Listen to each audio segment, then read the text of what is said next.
الحمدللہ رب العالمین والصلاة والسلام على سید المرسلین اما بعد فاعوذ باللہ من الشیطان الرجیم بسم اللہ الرحمن الرحیم فقد قال اللہ تبارک و تعالی فی القرآن المجید والفرقان الحمید ان الذین آمنوا وعملوا الصالحات اولئک هم خیر البریہ جزاؤہم عند ربہم جنات عدن تجری من تحتها الانہار خالدین فیہا ابدا صدق اللہ العظیم ان اللہ وملائکتہ یصلون علی النبی یا ایہا الذین آمنوا صلوا علیہ وسلموا تسلیما بآواز بلند پڑھ لیجئے الصلاۃ والسلام علیک یا رسول اللہ وعلى آلك وأصحابك يا حبيب الله الصلاة والسلام عليك يا نبي الله وعلى آلك وأصحابك يا نور الله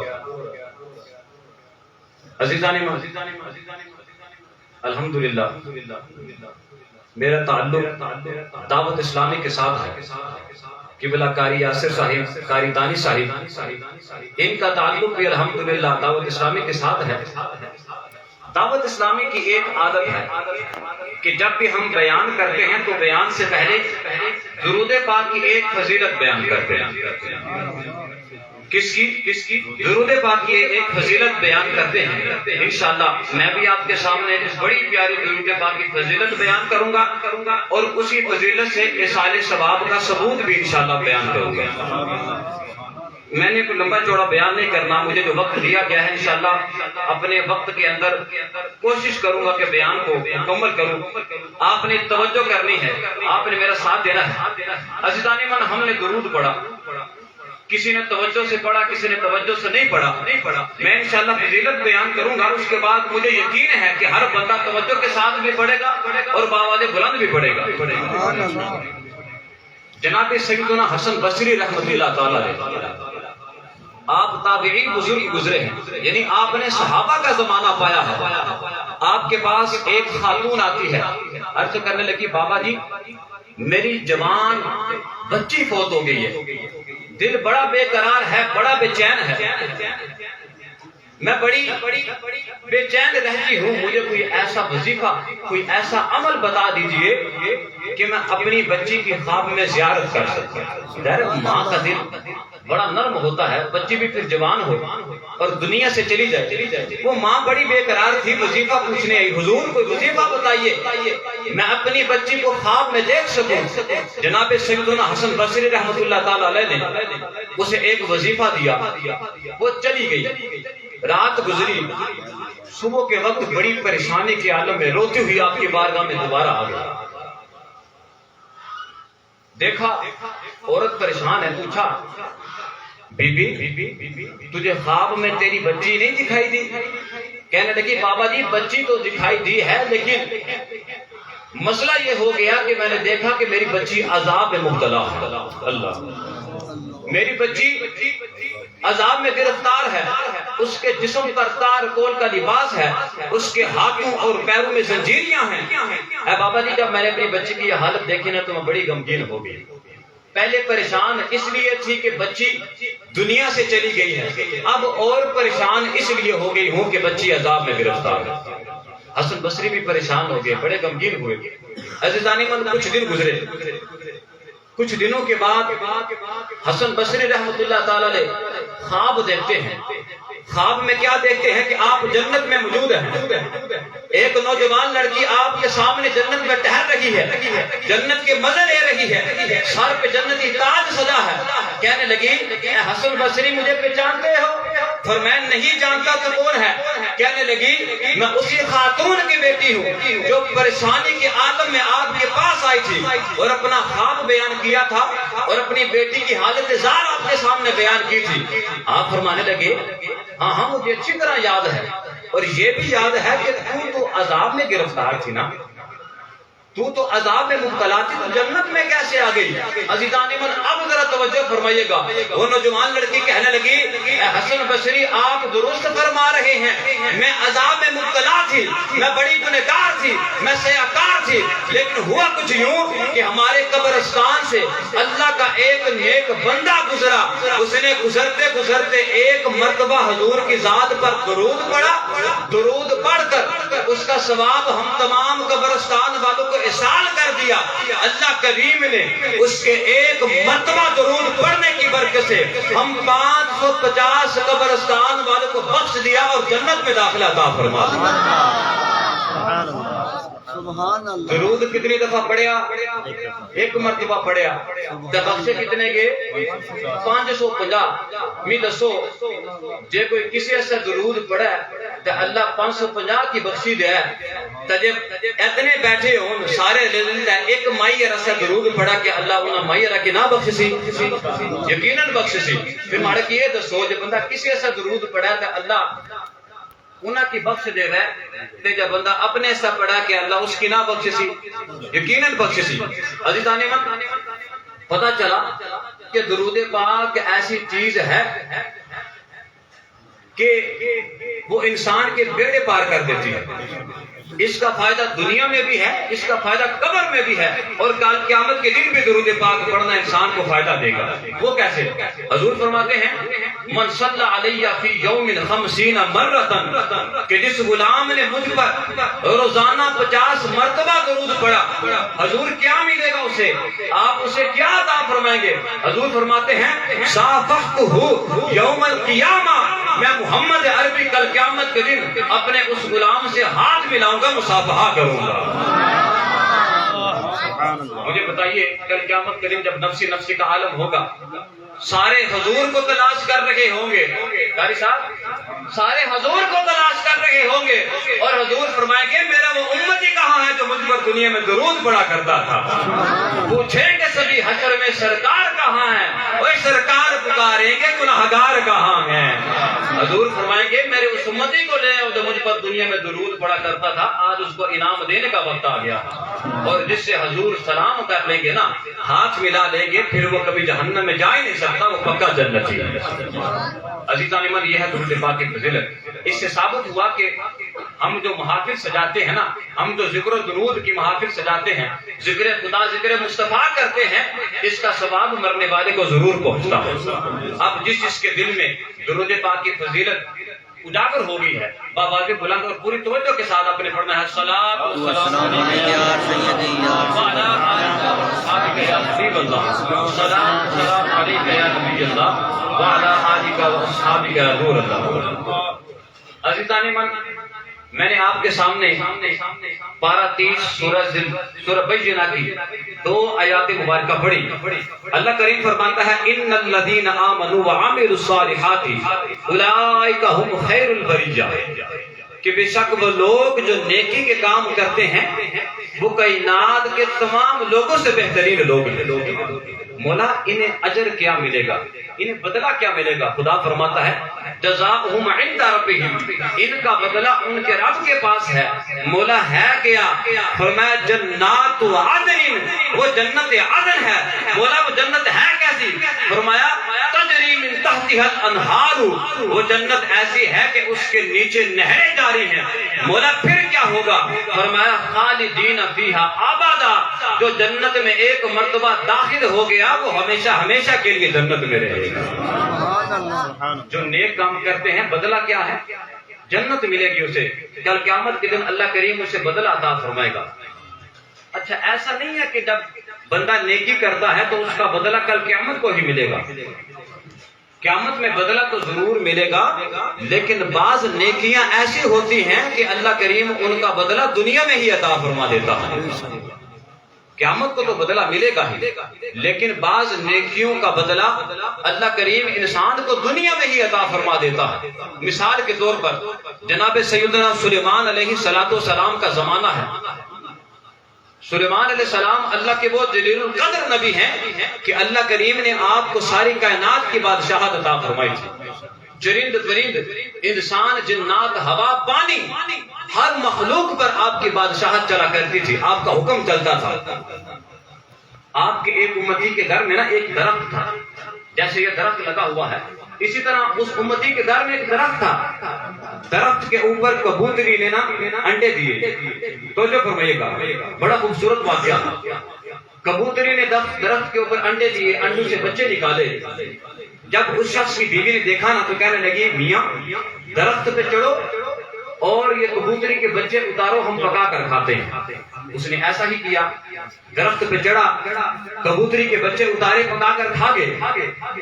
وہ کبوتری جانتی تھی کہ سیدنا سلیمان علیہ السلام اللہ کے نبی بھی ہیں, اور یہ بھی جانتی تھی کہ وہ پرندوں کی بولیاں بھی سمجھتے ہیں. اللہ اللہ, ارے نبی وہ ہوتا ہے جو انسانوں کی زبانیں بھی سمجھتا ہے, پرندوں کی زبانیں بھی سمجھ لیتا ہے. عزیزان من, وہ کبوتری شکایت لگانے کے لیے سلیمان علیہ السلام کی بارگاہ میں چلے گی. کہنے لگی حضور آپ کے ایک غلام نے یہ حرکت کی ہے, وہ میرے بچے پکا کر کھا گیا. آپ نے اس غلام کو بلایا, امتی کو بلایا, فرمایا آئندہ ایسی حرکت نہ کرنا ورنہ بڑی سخت سزا دوں گا. کہا جی ٹھیک ہے, میں دوبارہ یہ حرکت نہیں کروں گا. عزیزانی من, وہ چلا گیا. کچھ عرصے کے بعد کبوتری نے دوبارہ انڈے دیے, بچے نکلے. بیوی کہنے لگی درخت پہ چڑھو اور کبوتری کے بچے اتارو, ہم پکا کر کھاتے ہیں. وہ شخص کہنے لگا پاگل ہو گئی, مجھے سلیمان علیہ السلام نے سختی سے منع کیا ہے کہ آئندہ یہ حرکت نہیں کرنی. بیوی کہنے لگی کہ اے میاں تو کیا سمجھتا ہے کہ سلیمان علیہ السلام تیرے اور اس کبوتری کے لیے بیٹھے ہیں, ان کو کوئی اور کام نہیں, ان تک خبر نہیں پہنچے گی, تو چڑھ اور کبوتری کے بچے اتار پکا کر کھاتے ہیں. عزیزان من, اس نے دوبارہ ہی ایسا کیا, بچے اتارے پکا کر کھا گیا.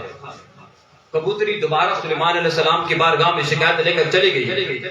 آپ کو بڑا جلال آیا, آپ نے مشرق اور مغرب سے 2 جنوں کو بلایا اور اس درخت پر مسلط کر دیا, اور فرمایا کہ اگر یہ شخص دوبارہ اس ارادے سے درخت پہ چڑھے تو اس نافرمان کا ایک پاؤں مشرق کی طرف اور ایک پاؤں مغرب کی طرف کھینچنا اور اس کو ہلاک کر دینا. وہ جنات حکم پاتے ہی اس درخت کے پاس چلے گئے. بڑا پیارا واقعہ ہے. وہ درخت کے پاس چلے گئے, حکم کی تعمیل کے لیے کھڑے ہو گئے. عزیزان من, کچھ عرصے کے بعد دوبارہ کبوتری نے بچے دیے. بیوی نے جب دیکھے نا, تو جب بیویاں ہوتی بڑی نا, اس سے آپ کو پتہ چل جائے گا کہ یہ عورتیں بڑی جو ہے نا یہ خراب ہوتی ہیں. اس نے بتایا کہ سلیمان علیہ السلام نے منع کیا, تو کہتی ہے نہیں چھوڑ, تو ان کی بات چھوڑ, تو درخت پہ چڑھ. اچھا تیسری مرتبہ پھر اصرار کرنے لگی. اب وہ بیچارہ کرتا تو کیا کرتا, بیوی کی بات مانی. تیسری مرتبہ جب درخت پہ چڑھنے لگا نا, ادھر 2 جنات مسلط تھے جو اس کو مارنے کے لیے کھڑے تھے. ابھی وہ درخت کے قریب ہی جاتا ہے کہ دروازے پہ دستک ہوتی ہے. دروازے پہ دستک ہوتی ہے, کوئی سوال کرنے والا سوال کرتا ہے کہ میں بڑا محتاج ہوں, میں حاجت مند ہوں, مجھے کچھ دے دو, کچھ کھانے کے لیے دے دو. بیوی اسے کہتی ہے کہ اے میاں گھر میں تو کچھ نہیں ہے میرے پاس, اگر تیرے پاس کچھ ہے تو اس بھکاری کو دے دے. عزیزان من, وہ شخص درخت کے پاس گیا ہی تھا کہ وہاں سے واپس لوٹ آیا. اندر گیا, روٹی کا ایک ٹکڑا اسے ملا, ایک نوالا, ٹکڑا نہیں ایک نوالا ملا. اس نے وہ نوالا اٹھایا اور فقیر کو دے دیا. یاد رکھیے ٹکڑا بڑا بھی ہو سکتا ہے لیکن نوالا ایک لقمہ ہوتا ہے. اسے ایک لقمہ ملا, اس نے وہ روٹی کا نوالا اٹھایا اور فقیر کو دے دیا. عزیزان من, ادھر اس نے لقمہ صدقہ کیا, ادھر وہ درخت پہ چڑھا, کبوتری کے بچے اتارے, سلامت اترا اور پکا کے کھا گیا. وہ کبوتری تیسری مرتبہ شکایت لے کر سلیمان علیہ السلام کی بارگاہ میں چلے گی. کہنے لگی حضور آپ کے امتی نے دوبارہ یہ حرکت کی ہے. آپ جلال میں آ گئے, جنوں کو بلایا اور پوچھا کیا تجھے میں نے حکم نہیں دیا تھا کہ وہ شخص اگر درخت پہ چڑھنے لگے تو اس کو ہلاک کر دینا. عزیزان من, جنات کی بات سنیے گا, ان کا جواب سنیے گا. وہ جن کہنے لگے حضور ہم تو آپ کے حکم کے تابع ہیں, جب آپ نے ہمیں حکم دیا تھا ہم اسی وقت درخت کے پاس چلے گئے تھے, ہم اس کو ہلاک کرنے ہی والے تھے کہ اس شخص نے اللہ کی راہ میں ایک ٹکڑا صدقہ کر دیا.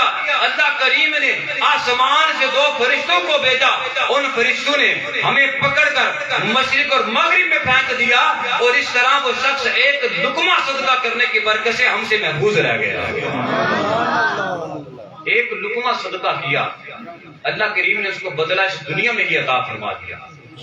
صدقہ کرنے کا ثواب کل قیامت پہ تو ملے گا. اللہ کریم بعض مرتبہ صدقے کا ثواب انسان کو دنیا میں ہی عطا فرما دیتا ہے. قاری صاحب لوگ ہم سے پوچھتے ہیں بھئی آپ یہ جو اصالِ ثواب کی محفلیں سجاتے ہیں, یہ جو اتنا خرچہ کرتے ہیں, لوگوں کو کھانا کھلاتے ہیں, یہ کہاں سے ثابت ہے؟ ارے یہی سے ثابت ہے. جو بندہ ایک لقمہ صدقہ کرے اللہ اس کی حفاظت کے لیے آسمان سے فرشتوں کا نازل فرما دیتا ہے. تو جو دیگے کی دیگے پکا کے حضور کے غلاموں کو کھلائے کہ اللہ کریم اس کے حفاظت کے لیے فرشتے نہیں اتارے گا؟ اللہ کریم اس کے رزق میں برکتیں نہیں عطا فرمائے گا؟ اللہ کریم اس کی حفاظت نہیں فرمائے گا؟ یقیناً فرمائے گا. تو پتہ چلا کہ ہم جو اصالِ ثواب کی محافل سجاتے ہیں, یہ محافل سجانا بھی کار ثواب, یہ نیکی کا کام, اور اس کا صلہ اللہ کریم دنیا میں ہی بندے کو عطا فرما دیتا ہے. حضور فرماتے ہیں کہ صدقہ 70 بلاؤں کو ٹالتا ہے. کتنی بلاؤں کو؟ 70 بلاؤں کو. عزیزان ایمان, صدقہ 70 بلاؤں کو ٹالتا ہے. بعض اوقات ہمیں نا کوئی کام بڑا آسان نظر آ رہا ہوتا ہے, لیکن در حقیقت وہ آسان تھا نہیں. اللہ کریم نے ہماری کسی نیکی کی برکت سے اس کو آسان کر دیا ہوتا ہے, جو ہمیں آسان نظر آ رہا ہوتا ہے. تو معلوم ہوا کہ نیکی چاہے چھوٹی ہو اسے حقیر نہیں سمجھنا چاہیے. اور یہ بھی معلوم ہوا کہ بعض نیکیوں کا بدلہ اللہ کریم انسان کو دنیا میں ہی عطا فرما دیتا ہے. عزیزان ایمان, حضرت سیدنا ابراہیم علیہ السلام کا زمانہ ہے. نمرود نے آپ کو آگ میں ڈال دیا. آگ اتنی عظیم کہ آسمان سے باتیں کر رہی ہے, اس کے شعلے آسمان کو چھو رہے ہیں. کسی نے دیکھا کہ ایک چھوٹی سی چڑیا اپنی چونچ میں پانی کا ایک قطرہ لیے اس آگ کو بجھانے کی کوشش کر رہی ہے. آگ اتنی عظیم کہ کئی دن تک دہکتی رہی, اس کے شعلے آسمان سے باتیں کر رہے ہیں, لیکن ایک چھوٹی سی چڑیا اپنی چونچ میں پانی کا ایک قطرہ لیے اس آگ کو بجھانے کی کوشش کر رہی ہے. کسی نے دیکھا, اس چڑیا سے پوچھا, اے چڑیا یہ تو کیا کر رہی ہے؟ جواب دیا, تو دیکھتا نہیں میں آگ کو بجھا رہی ہوں. اس نے کہا, ارے تو بڑی بے وقوف ہے, تو جانتی نہیں کہ تیرے اس ننھے سے قطرے سے یہ آگ نہیں بجھنے والی؟ اس چڑیا کا جواب سنیے گا. وہ کہنے لگی, ہاں مجھے معلوم ہے کہ میرے اس ننھے سے قطرے سے یہ آگ نہیں بجھنے والی, لیکن سوال کرنے والے کیا تو جانتا نہیں اگر رب کی بارگاہ میں میرا یہ ایک ننھا قطرہ بھی قبول ہو گیا تو کائنات میں جتنے بھی سمندر ہیں, جتنے بھی دریا ہیں, تمام کے پانی سے بڑھ کر میرا یہ ایک قطرہ بہترین ہو جائے گا. کیوں؟ کیونکہ رب کی بارگاہ میں اگر قبول ہو گیا. وہ میاں محمد بخش رحمۃ اللہ تعالی کا خوب لکھتے ہیں, آپ لکھتے ہیں کہ رحمت دا دریا الہی ہر دم بگدا تیرا,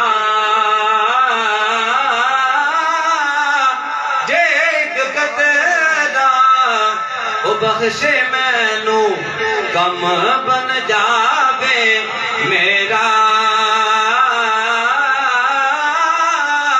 دیکھ قطرہ او بخشے مینو تے کم بن جاوے میرا. وہ چڑیا ہمیں پیغام دے گئی کہ نیکی اگرچہ چھوٹی ہو لیکن رب کی بارگاہ میں اگر قبول ہو گئی تو ہو سکتا ہے کہ اسی کے صدقے ہماری بخشش ہو جائے. آخری واقعہ آپ کے گوشت گزار کر کے اجازت چاہوں گا کیونکہ میرا وقت پورا ہونے والا ہے. عزیزان من, حضرت سیدنا ابو منصور رحمۃ اللہ تعالی نے اللہ کے بڑے نیک بندے گزرے ہیں, اللہ کے بہت بڑے ولی گزرے ہیں, اپنے وقت کے امام گزرے ہیں. آپ کا وصال ہو گیا. توجہ ہے, اے میرے نبی کے غلاموں ذرا توجہ فرمانا. حضرت سیدنا ابو منصور رحمت اللہ تعالی علیہ اپنے وقت کے امام گزرے ہیں, بہت بڑے ولی گزرے ہیں, مفتی گزرے ہیں, اپنے وقت کے عالم دین گزرے ہیں. عزیزان من, ان کا وصال ہو جاتا ہے. آپ کے وصال کے بعد آپ کے بیٹے نے خواب میں دیکھا کہ ابا جان موجود ہیں. عرض کی, ابا جان ما فعل اللہ بکا, اللہ نے آپ کے ساتھ کیا معاملہ کیا؟ ابا جان جنت میں گئے ہیں یا جہنم میں چلے گئے ہیں؟ عزیزان من, ان کا جواب سنیے گا. ابو منصور رحمت اللہ تعالی علیہ فرماتے ہیں, اے میرے بیٹے, اے میرے لخت جگر, معاملہ اتنا سخت اور دشوار ہو گیا تھا کہ تو تصور نہیں کر سکتا۔ عرض کی ابا جان بتائیے تو صحیح کیا معاملہ پیش آیا؟ ابو منصور رحمت اللہ تعالی علیہ فرمانے لگے اے بیٹا جب میں حساب و کتاب کے لیے رب کی بارگاہ میں پیش ہوا، اللہ کریم نے مجھ سے پوچھا اے ابو منصور دنیا میں بڑا نیک بنا پھرتا تھا، بتا میرے لیے کیا لایا ہے؟ عرض کی مولا میں آپ کے لیے 60 حج لایا ہوں۔ مولا کریم 60 حج تیری رضا کے لیے کیے ہیں، 60 حج کا ثواب لایا ہوں۔ اللہ کریم نے فرمایا اے ابو منصور میں نے تیرا ایک بھی حج اپنی بارگاہ میں قبول نہیں کیا۔ اللہ سبحان اللہ، نہیں استغفر اللہ۔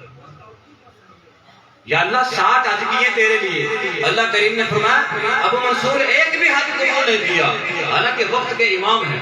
عزیزان من توجہ فرمائیے گا، اللہ کریم نے فرمایا اے ابو منصور میں نے تیرا ایک بھی حج اپنی بارگاہ میں قبول نہیں کیا۔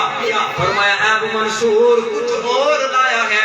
عرض کی مولا 10,000 درہم کا صدقہ آپ کے لیے لایا ہوں۔ اللہ کریم نے فرمایا اے ابو منصور میں نے تیرا ایک بھی درہم اپنی بارگاہ میں قبول نہیں کیا۔ ابو منصور فرماتے ہیں کہ میرے جسم پر لرزہ طاری ہو گیا، کب کبھی طاری ہو گئی۔ میں نے عرض کی مولا پھر تمہیں ہلاک ہو گیا، میں برباد ہو گیا۔ عزیزان من اللہ کریم کی رحمت جوش میں آئی۔ اللہ کریم نے فرمایا اے ابو منصور کیا تجھے یاد نہیں کہ دنیا میں ایک مرتبہ تو ایک رستے سے گزر رہا تھا، رستے میں تجھے ایک کانٹا ملا، تو نے اس نیت سے اٹھا دیا کہ کہیں یہ کانٹا میرے حضور کے غلام کے کسی کے پاؤں پہ نہ لگ جائے۔ اللہ آپ نے عرض کی مولا مجھے اچھی طرح یاد ہے۔ اللہ کریم نے فرمایا اے ابو منصور آج میں تیرا ایک حج بھی قبول نہ کرتا، آج میں تیرا ایک درہم بھی قبول نہ کرتا، آج میں تیری ایک نیکی بھی قبول نہ کرتا، مگر وہ چھوٹی سی نیکی جو تو نے کانٹا رستے سے اٹھا کر کی تھی اے ابو منصور وہ مجھے اتنی پسند آ گئی کہ میں نے تیری اس ایک نیکی کی برکت سے تیری تمام نیکیاں قبول فرما لی ہیں اور تجھے بخش دیا ہے، جا جنت میں تو چلا جا۔ یہ محمد بخش فرماتے ہیں کہ عدل کریتا او تھر تھر کمن اچیاں شانہ او بالے فضل کریتا او بخش جاون میں جے بھی مو کالے فضل کریتا او بخش جاون میں جے بھی مو کالے رحمت دا او دریا الہی ہر دم او بگدا تیرا مولا جے قطرہ او بخش مینو تے کم بن جاوے او میرا۔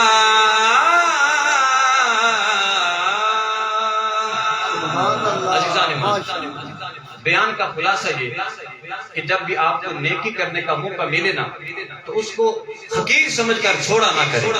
جب آپ کو کسی محفل کی دعوت ملے یار سردی ہے، یار وہاں جا کے کیا کرنا ہے، کھانے کے وقت چلا جاؤں گا، نہ آپ جلدی آ دیں، آپ بیٹھیں۔ آپ کو اگر کسی کا نعت پڑھنا پسند نہیں آتا، کسی کا بیان سننا پسند نہیں آتا، آپ رب کی رضا کے لیے بیٹھیں۔ ہو سکتا ہے کہ رب کریم کو آپ کا یہ بیٹھنا پسند آ دے، آپ بھی بخشے جائیں، آپ کے صدقے سارے آنے والے بخشے جائیں، اور جس کے لیے یہ محفل سجائی گئی ہے ہو سکتا ہے اللہ کریم آپ کے صدقے سے اس کو بھی بخش دے۔ اس لیے جب بھی نیکی کا موقع ملے اسے حقیر سمجھ کر چھوڑا نہ کریں۔ اللہ کریم ہمیں حقیقی معنوں میں اخلاص کے ساتھ نیکیاں کرنے کی توفیق عطا فرمائے۔